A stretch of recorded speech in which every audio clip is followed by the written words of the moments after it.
Greetings everybody, this is Hussein from TotalUrbanSurvival.com, and in this video I'm going to be discussing some of the problems with Aikido.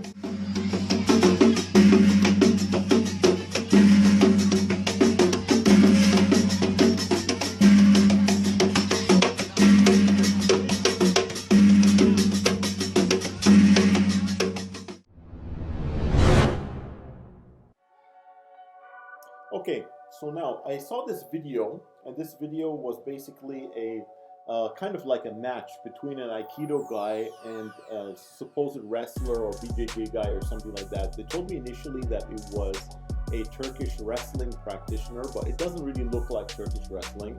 I think he's probably Brazilian Jiu-Jitsu or Judo or something like that, one of those type of systems. So basically the match was between an Aikido guy who seemed to be a little bit more of an experienced practitioner of Aikido because he was wearing a hakama, and I think the higher level ones, as far as I remember from a long time ago, the Aikidoka, the higher level Aikidokas wear the hakama and the lower level ones wear regular, like a karate gi, the white gis. So that was the kind of match between this wrestling individual and this Aikidoka. So let's take a look at it first, okay? And then while we're taking a look at it, you can have an idea what is going on here. So here basically it starts off with these guys and the Kyokushin, I don't know who they are, but it's probably somebody related to Kyokushin. And it starts off here. Now, first of all, before we start, this is a very interesting thing. Aikido guy, I don't understand this. For the life of me, I don't understand this. The first thing that the Aikido man does is that he puts his hand out in front because he wants the other guy to grab his wrist. You see, he is so conditioned to this. Now, first of all, before we even go on with this, I want to say right off the bat, I don't want to disrespect any other martial arts. I don't believe in disrespecting any other martial arts. I believe in respecting all martial arts, because even amongst all the things that we see, sometimes we don't clearly understand, or we don't have enough information about what they're doing, whatever. We don't want to judge them without really understanding what it is exactly they're doing. So, in general, I want to always respect other martial arts, and I suggest that you do the same thing, because that's part of the spirit of the tradition of what we do. But at the same time, some things are just generally tactically wrong. And this is one of those things. You see, he comes in here, the first thing he does is he gives his hand out. Now, for myself, I've been in street fights before, and I've seen the result of street fights when I was working on the ambulance. Many people came in the ambulance, knifed, shanked, shot, beaten up, whatever, into my ambulance, and they were in street fights also. And some of them just with cuts and bruises, but the point is that they had been in there, and I had the opportunity to see the results of many of them. And one thing, and even physically seeing many of them happening in progress. So one thing that I noticed through all of them is that it's almost impossible for a man to grab another man's wrist. It's almost impossible.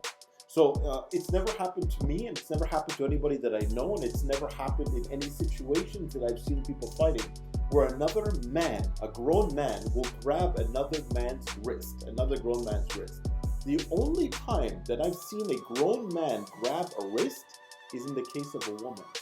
It's very common for a male to female altercation to see a man hold a woman by her wrist in order to establish control over that woman and to make her understand that he is in control in that situation. It is very common to do that. So for a woman to then say, okay, I have to learn how to do some kind of kotegashi or whatever kind of technique in order to release myself from somebody trying to get hold and power over my wrist, I can completely understand that, because in the case of a woman, it's very normal. For a man, I have almost never seen it in my entire life. Now, that being said, it doesn't mean it doesn't happen. The kind of situations where you see another man trying to grab another man's wrist is usually in the case of accessing a weapon.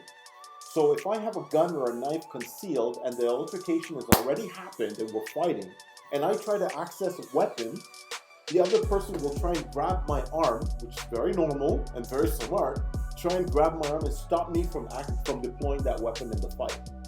In that kind of situation, it is very normal in order to see a man attacking another man's arm. But initially in a fight or in a pre-fight scenario, I've never seen it. I've never heard of it before. So for them to consistently train this, it shows me right away that Aikido, the way that they are training it, is in a bubble of unreality, real unreality. It's very sad. Now let's continue the video. So taken down immediately, and you know, the wrestling practitioner doesn't even look very, very skilled. He looks like he has skill, he's been training, but he doesn't look like an expert, not at all. So for the Aikido-ka, who's wearing a hakama at a little bit higher level, to not even be able to handle himself in standing grappling situations, it boggles my mind how somebody can call themselves a practitioner, a higher level practitioner, or maybe even an instructor, a sensei, and they cannot even handle themselves in these basic standing wrestling situations with no striking involved, no striking, zero striking, and taken down like a little girl. It's so shameful. And again, he starts with the hand out and trying to have the other person take his hand. The other guy doesn't want anything to do with his hand. He's like, whatever, just get your ass over here right now. Oh man, you see, look at that. Look at that. That is embarrassing. And then he takes him and forces his arm into an arm bar, just like, oh my God, it's like a cat playing with a mouse. This is embarrassing.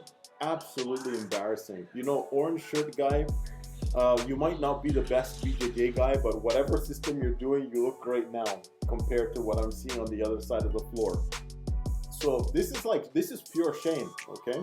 So if I was this Aikido person now, I would be looking for another school to go and study at. I'd be looking at another system to learn because things are not working out. Now, that being said, does that mean everything in Aikido is BS? No. Now, there's one time in my life when I saw an Aikido practitioner, and this was some 25 or 26 years ago. I saw an Aikido practitioner who was quite good. And this Aikido practitioner, he had mixed, he was an Aikido sensei. And he had mixed karate, he had mixed judo, and he had mixed Aikido. But his core system was Aikido. And he called his thing Aikido street fighting, jiu-jitsu, whatever it was. But it was Aikido street fighting. The core thing was Aikido. And that was what he was mainly teaching. But when I fought with him, and when a couple of other kickboxers fought with him, he could handle himself. So he knew what he was doing. So he had mixed in with the karate part, and he could handle himself striking and wrestling and stuff like that. And there's no way you could have thrown him down like this, okay? The dude, he knew how to handle himself. So, you know, you gotta swim through a sea of shit before you find a pearl, okay? And I had an instructor a long time ago. His name was Pencak Silat, and he said this to me. He was like, you gotta swim through a lot of crap sometimes, a lot of garbage before you find a pearl. And in this case, it is exactly that. So Aikido is one of those systems where you really have to swim through a lot of crap in order to find people, some individuals who are good. Now, but the vast majority, they're living in that bubble of unreality, and that unfortunate bubble of unreality has captured them, and they stay in there for a long time, and they get their hakamas and black belts and whatever. But you see, even a simple situation like this, they can't show anything more than what you saw in this video, which is very, very sad for a person who is supposedly an instructor or a higher level student. It's pretty sad, okay? So this is pretty pathetic. So in that case, what is it actually that one could take from Aikido? Now, when it comes to Aikido, of course, there are some people who will be amazing of it. I haven't met them yet, okay? But if there is that individual, most probably from the training that I have seen from Aikido, and from the training that I've done with Aikido instructor some 20 whatever years ago, some things that I can really see, the fluidity of the body movement, very, very applicable to different systems. The way that they do their hand movements, very small circular hand movements in order to get out of different types of holds and things like that, very, very applicable. Those would be the main things that I would say are very effective, and understanding energy flow and stuff like that, very effective and very good. The problem is the way that they train and their mentality. It is not a samurai mentality at all. It has absolutely nothing to do with the samurai mentality. It's something to do with the original founders' mentality that wanted to instill this kind of culture of behavior and everything inside of it. But it's absolutely nothing to do with samurai mentality, what they're doing in Aikido in the year 2021, for sure. I'm 100% sure of that. After researching it, after living in Japan, and having talked to people who are descendants of samurai and who practice martial arts, no, definitely this is not anything to do with the original samurai martial arts. So, what is it actually? What is the benefit of it? In my opinion, honestly, if somebody would be learning Aikido, if you would actually take the time to learn Aikido, there are some benefits that you could learn, like the ones that I mentioned. But all in general, in total, I'd say that it would be probably better to skip over this system for sure. That's for sure. But if you meet that individual who is the pearl inside of the sea of crap, I would suggest that you buy him a coffee or a tea, you sit back and you learn. Because no matter what the system is, regardless of what you think about it, the day that you meet that pearl, there are some things that you're going to be finding inside from that person when you learn from them that will blow your mind. That you will be able to apply in situations in your system that will be a very eye-opening, a very, very, very powerful and very, very incredible experience for you when you apply them. So never discount the possibility. Keep your eyes open, keep your heart open, keep your ears open, but also be realistic. Okay? Be realistic, because the chance of that actually happening is quite slim. Be realistic. Okay? For Orange Shirt Guy, congratulations, you did a great job. Whatever system you learned of your wrestling or whatever BJJ, whatever, you did a great job over here. And congratulations. I'm happy for you. I'm happy for you. So let's take a look at this one more time. We're going to see it from the beginning. We'll take a look one more time here. And let's see this. Play it one more time. And we'll see the whole video all the way through. And I will be shocked once again watching this. Again, the hand goes out there and the guy doesn't want the hand. Nobody wants that hand. Okay, and that was very simple to do. And the next one. And we see it one more time. Again, unbelievable. He even was able to control his head. Good Lord. If you let somebody so easily control your head, wow. It means really he doesn't understand anything about fighting, this gentleman. Oh, that's very sad. Very sad. I think he's even in disbelief himself. He is even in disbelief. Look at that face, look at that face. Jeez, even he is in complete and utter disbelief. He's probably never had a shock like this in his entire Aikido career. He's never had a situation like this where he was thrown all over the floor like a little girl. Anyways, I hope this person learns from that situation and they end up to do something better with their lives than doing this nonsense. So that's my take on Aikido for this week versus wrestling. And next week I'll get into another video. You guys know you can always find me on totalurbansurvival.com. Go over there, find new articles and stuff like that, and learn more. Keep on learning. Always keep an open mind. Always keep an open heart.